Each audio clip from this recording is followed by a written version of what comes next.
Last week, the team over at Funcom gave us more information on their new game, Dune Awakening. This time, we get some details with the character creation, the story, and more on the development of the game. The only peace I find is a future that never happened.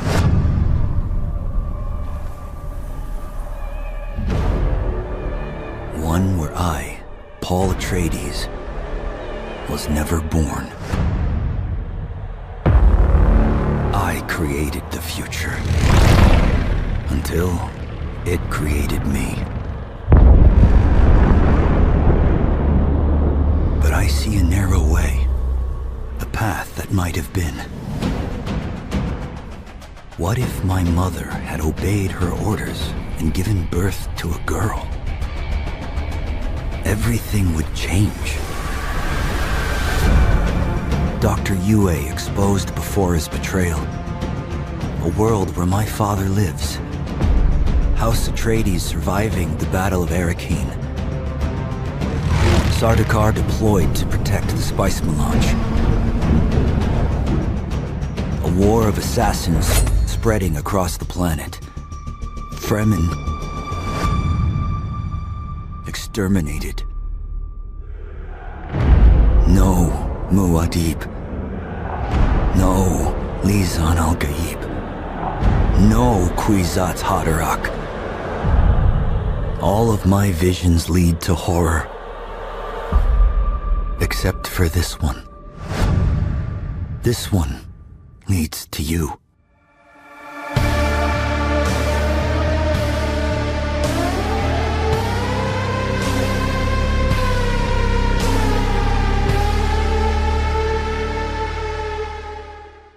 The Direct began with an interview with the creative director Joel Bylos.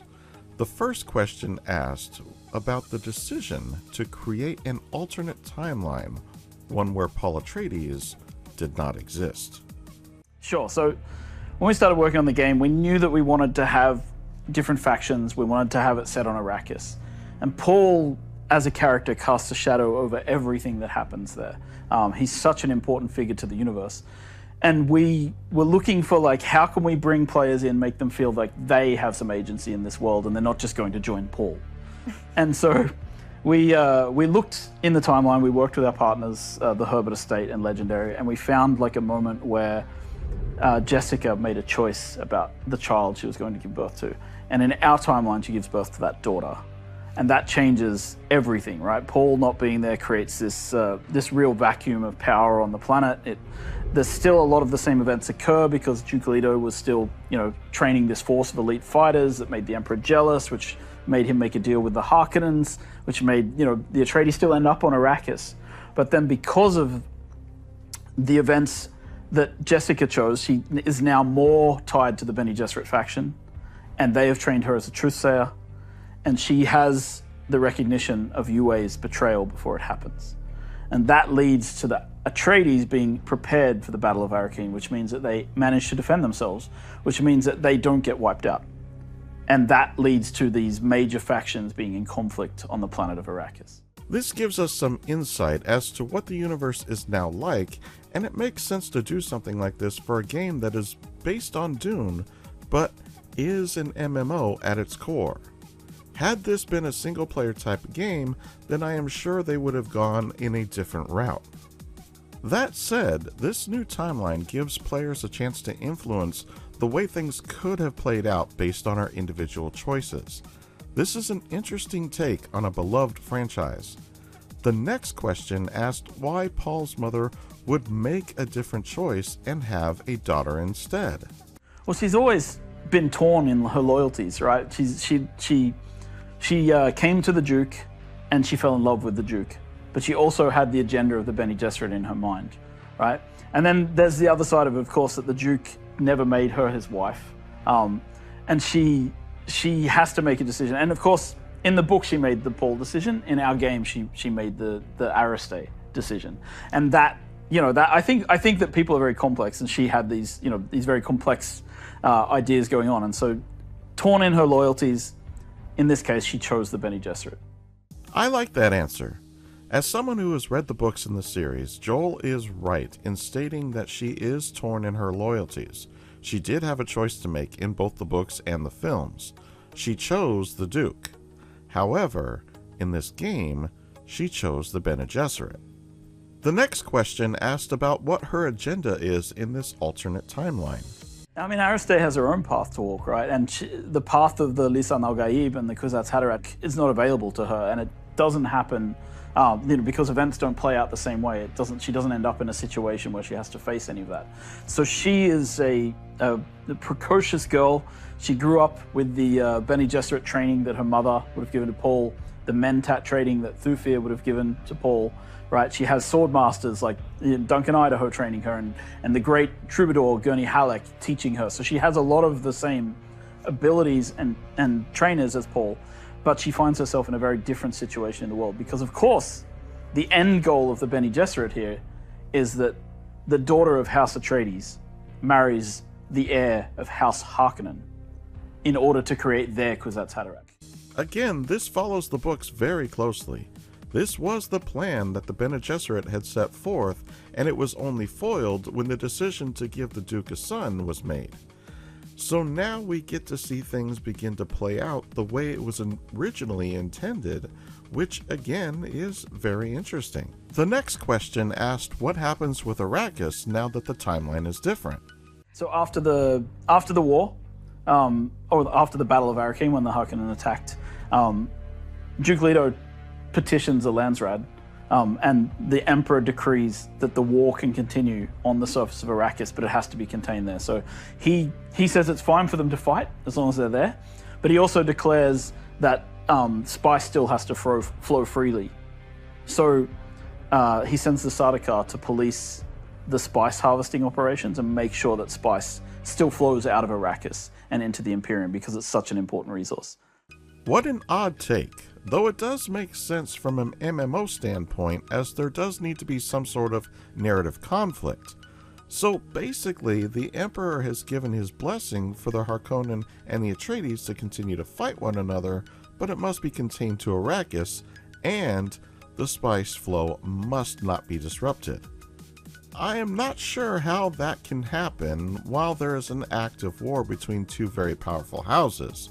We shall see how this plays out in the game once it is available for everyone to play.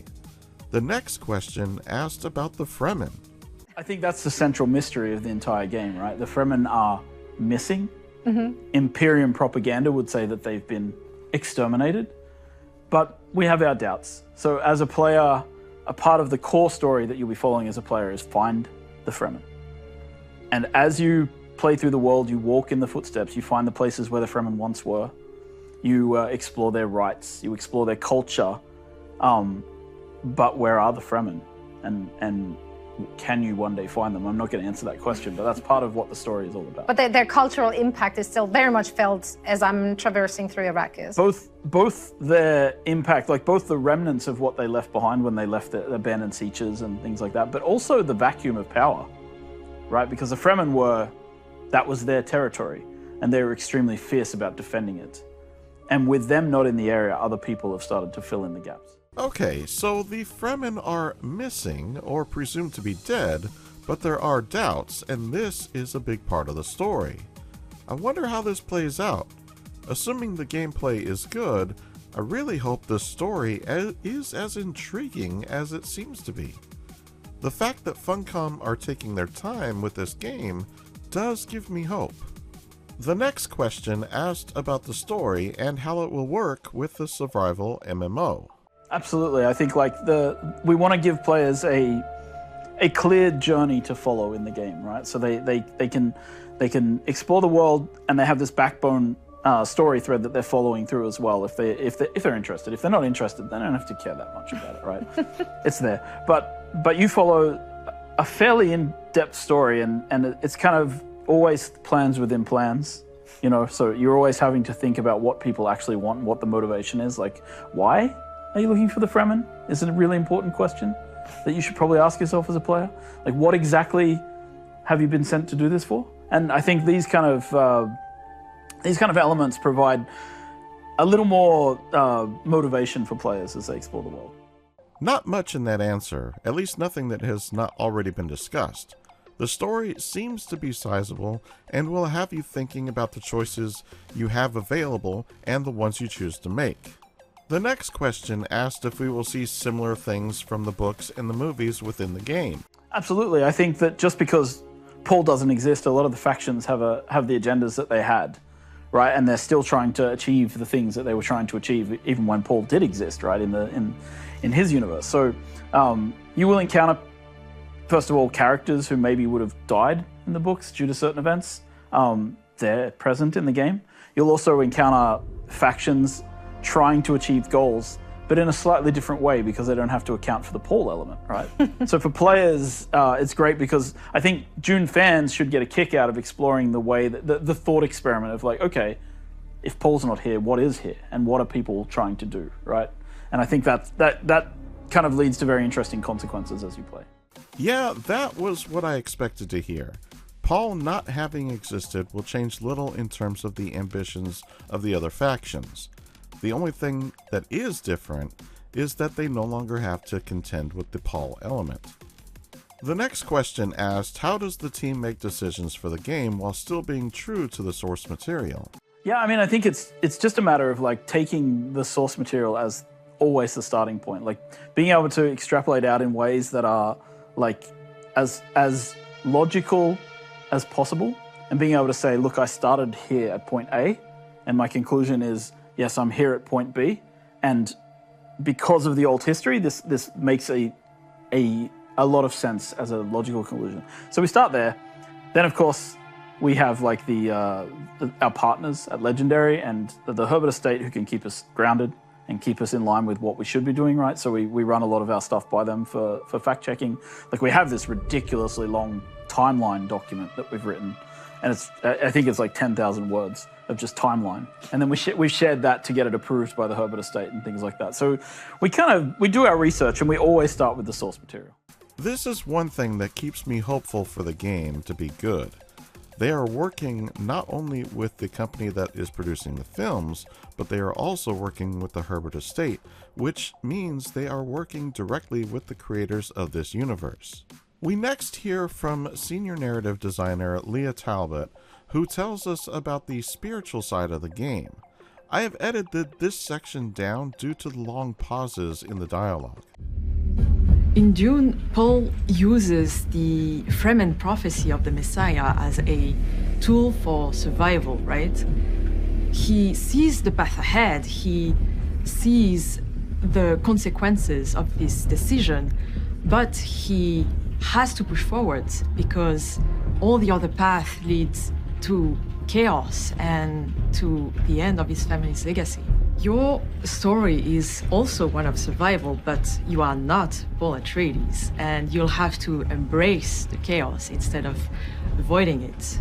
As a part of the story of Dune Awakening, you will have the opportunity to explore and experience the religious and spiritual journeys of many of the people you will come across. Our Arrakis is still the harsh, unforgiving planet created to train the faithful, but Jessica's decision to bear a daughter, Ariste, instead of Paul, has created an entirely different political environment for you to navigate.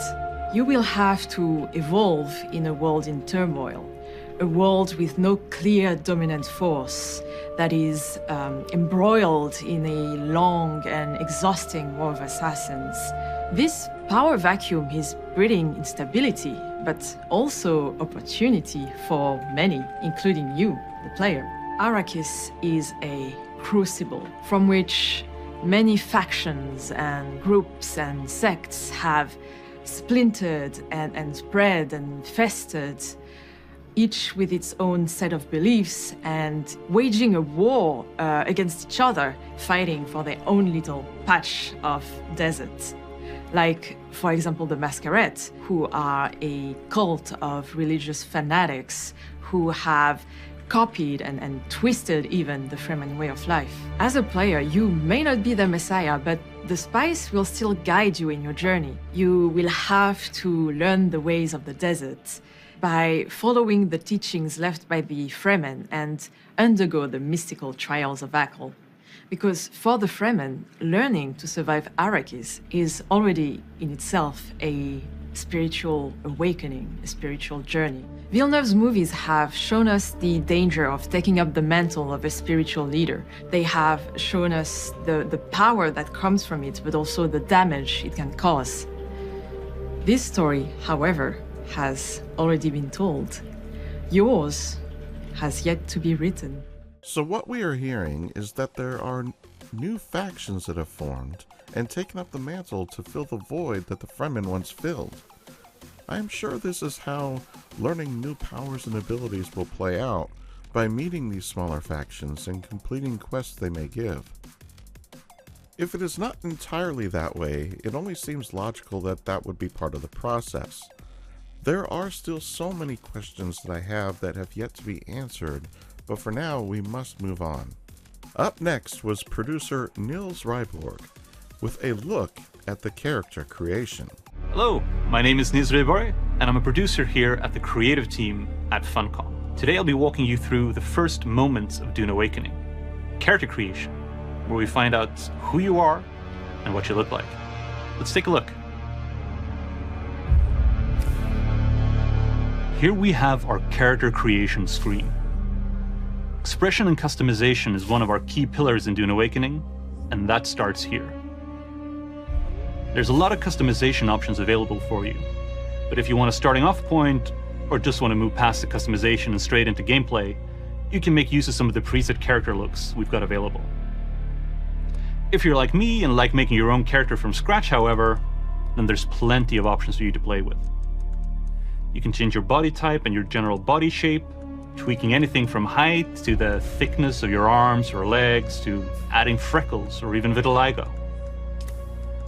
There's too many small details for me to delve into all of them, but it's safe to say that if you love sliders, we've got plenty of them.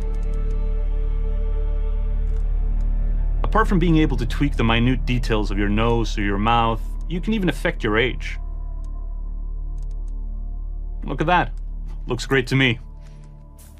The other classics like hair, beards, and eyebrows all have different choices for you to make or affect. But on top of that, you can also add in tattoos and facial scars.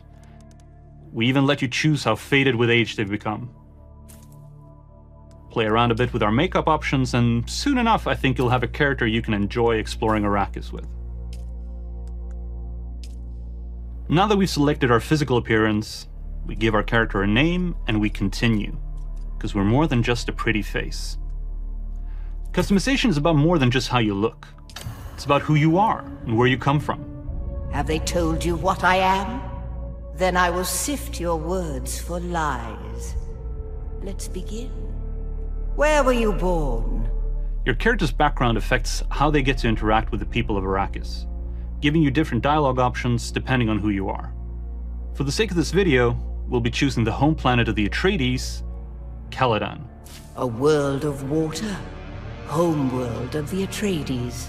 Next, we determine your caste, where you belong in the strict hierarchies of the Imperium. We'll select Na Familia for now, belonging to the noble caste. Did you give bad advice? Or make a bad deal? To be close to power is to walk the knife's edge. You had a mentor in your youth, trained by one of the schools. Who was your mentor? Unlike the other choices, this gives us a starting ability, something we can use right as we boot into the game. Don't worry, you're not locking yourself into a class or a specific archetype. In Dune Awakening, we allow you to create your own playstyle. So if you want to combine Mentat abilities with those of the Bene Gesserit, all you need to do is find the right people to train you and choose the loadout that works best for you. For right now, though, we'll choose the Mentat. Come here. Kneel. Put your hand in the box.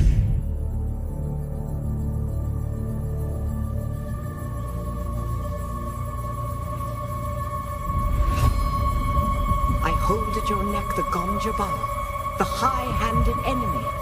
Don't pull away or you will die. Great plots are afoot in the Imperium, and the currents of intrigue run deeply. Arrakis is the key, and the Fremen are missing.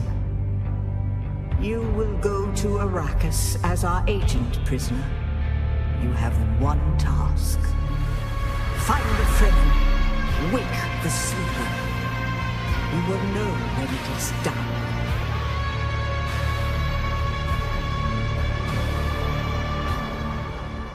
And with that cryptic message, your journey begins.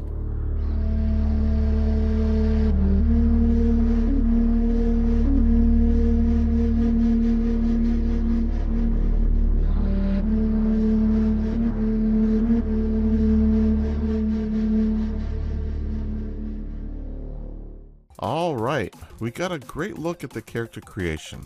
We didn't get too in-depth on the options, but from the looks of it, there will be plenty of customization options for what our characters look like. The one question that I had that was not clearly answered was if we can make manual changes, or are we locked into whatever we get with the sliders. I love that we not only get to choose where we're from, but we also get to choose our starting abilities and skills. The other nice piece is that we're not locked into whatever training we start with, as we can learn other skills and abilities as we play the game. It seems based on the last portion of the character creation that we start out as a prisoner, and we are being sent on a mission for the Reverend Mother. I guess we have to start somewhere. However, I would have liked there to be different starts based on the world you come from. Maybe this is the case since we only saw one choice made, but I don't think it is. Joel was then asked about the current state of development. Sure. So we've recently opened what we call persistent beta. And what that means is that we're leaving it up 24/7. We have lots of players in there who are testing the game from start to finish, which means that they start in the desert and that they're hopefully passing through the faction system, choosing their sides, and then eventually reaching the end game where that's helping us to test like the deep desert where, you know, people will be harvesting spice with big groups and also testing things like the Landsrat, which is the end game political system. Now, not all of these features are online, and in fact, if you look at the beta right now, there's a lot of fires to put out and plenty of bugs they've been finding for us along the way. But yeah, so this is where we're at. We've gotten these features in. We're trying to now gather sort of player feedback, player data on how they approach these things and whether they're really working and what we need to do to tweak them to be better. That's what I love the most about betas. You give players an opportunity to break your game in so many different ways you didn't even think are possible. Absolutely. I like they managed to do it on one server where they could log in and not move. And it was amazing because it was like we didn't even believe this could happen. And here it is. Everybody frozen in place, just silently looking at each other, talking in chat, but unable to actually move their characters. So, you know, that's all part and parcel. It's part of the fun. But I do want to thank our beta testers for their patience, because I know we're testing your patience at the same time. Well, that was a lot of information that we may not have known. The game is in a state of persistent beta, which means that the game is active at all times, and those lucky enough to be part of that are already testing and breaking things, so the team can fix the game and get it ready ahead of launch. Joel also briefly mentioned that there is a chat feature in the game that does not require voice, meaning you can type out your response to people. I wish more games had this option, because sometimes you just don't want to hear some rando walk up to you and try to talk to you, especially if you're in the middle of a cutscene or some sort of dialogue with an NPC. The next question asked, with the beta being continuous, can people expect to see more of the game as it's being played or tested? Yeah, exactly. So as we move forward through the year, we're going to be showing more and more gameplay from the game. More of the combat system, which has been being revamped, melee, abilities, shooting, all of the things that people would expect to see. And in addition to that, we're also expanding the beta over time. So again, more and more people are getting in, and then they're in permanently, right? Because it's a persistent beta. So it will grow larger and larger and begin to pick up momentum as the year continues. Okay, so Funcom will be releasing more details, which leads me to believe that if a player is in the beta, they are under some sort of NDA, which prevents them from sharing any details. The next question asked more about the technical side of things as it relates to how the players will see the different aspects of the game. Yeah, so a lot of survival games are either you have solo games like Subnautica, you have these like, local server 8-player sort of Valheim style games. Then you have larger single server like Conan Exiles or Ark. You have large sort of players on a single map. And then with Dune, what we're trying to do is have these multiple maps where you can play with many, many hundreds of people, right? So you'll be playing with lots of other players, right? So it is a large world to explore and share with others. So unlike other MMOs, Dune will have multiple maps that players can interact on and explore. Few games manage to make something like that work seamlessly, so I wonder how Dune will get around the technical difficulties that arise from such a feat. The next question asked if players will be able to move between servers or team up with other players on specific servers, i.e. choose the server they want to be on. Yeah, so when players start to play Dune Awakening, they choose a world. And that world allows them to, it's almost like choosing a server in an MMORPG, but it's a large infrastructure of connected servers, and we're going to talk a little bit about that. But the idea is that as a player, you choose, you join, you start in a map, and from there your experience should be relatively seamless in terms of how you explore and feel the world. The difference between the reason we call it a survival MMO as opposed to just a survival game is that most survival games do one map, one server, but we have multiple connected servers running in a single world. So this is kind of where we come from, and it also allows us to have a lot more players in this structure. Interesting. They are using multiple servers to achieve the larger player count and run multiple maps. The other interesting thing that I noticed was the graphic that appears to show what the map's choice screen looks like. Everything was clearly labeled aside from 3 points of interest, which were nothing more than question marks. The next question was similar to the last one, but it also included asking about guilds. Absolutely, you can be in a guild with people across servers. There's no problem there. Within your world, you can join a guild with anybody, right? When you join the game, you start in a server which is a Hager Basin, right? We call it the Hager Basin. The Hager Basin is the starting server. It's a server with a minimum of 40 other players. It's a place where you can build, craft, survive, progress. If you want to play specifically with friends, you want to join the same version of Hager Basin, because Hager Basin can have multiple versions. And then from there, you move outwards. I can select which Hager Basin I'm starting with. So like if we start in the game at the same time, I can make sure that we're spawning in the same. Not only that, our server browser also tells you where your friends are playing. Okay, perfect. So it tells you exactly who's on which server, so which dimension and which areas, so you'll know. It sounds like they have developed a fully functioning social system. You can join guilds, create guilds, add friends to a friend list, and when you log in, you'll be able to see what server said friends are on and join them right from the selection menu. The next question asked about traveling between maps and how that is done. So once you're ready to leave the Hager Basin, you craft yourself an ornithopter, for example, and you fly out into what's called the Overland map. And the Overland map is a server, again, running, that you can meet hundreds of other players on and allows you to see all the locations in the world. So you physically fly between locations on the Overland map. Okay, so travel between maps starts at the main hub on the map, and you will fly over what appears to be a terrain map of the world to get to the location you intend to travel to. This is where the map will load in after you land at said location. The next question asked about where you can go to meet up with friends. Yeah, so once you've sort of explored the Hager Basin and you leave with your friends, you go out into what we call the Overland map. And in the Overland map, you have an overview of the entire world, and you can sort of see like the different maps that you have as an option. And one of those options are the social hubs, Harco Village and Arrakis, which are differently themed based on the different factions in the game, obviously, right? So you can go and visit Harco Village. It's a safe space. It's kept fairly okay, peaceful by the Canley Peace. And in there, there's bars to visit, vendors to visit. There's the Chome exchanges there. And of course, you and your friends can go dancing if you want in the clubs. Okay, so there are 2 major maps that are meant for social interaction, which also have been designated as safe spaces. I assume this means that on these 2 maps you are safe from any possible PvP encounters. Joel even mentioned being able to go dancing. I wonder how that works. Anyway, the last real question asked about where we can go to get into the action. So then you'll go back to the overland map and you'll fly to the deep desert. The deep desert is this massive area. It's 500 kilometers squared, or minimum 500 kilometers squared. It's actually a bit larger than that. There's, and that's where you can meet hundreds of other players. There is probably going to obviously be a player cap if too many people go there, but you should be able to handle quite a lot of people. And that's a completely seamless set of servers that are all connected together. It's generally a PvP map with a strip of PvE as people enter so that they can be safe when they come into the map and don't get ganked. And then you head out into the desert and you have these adventures where you're harvesting spice. The cool thing about the deep desert, and this is one of the things that I think I've mentioned last time, is kind of unique, is that we have this thing called the Coriolis Storm.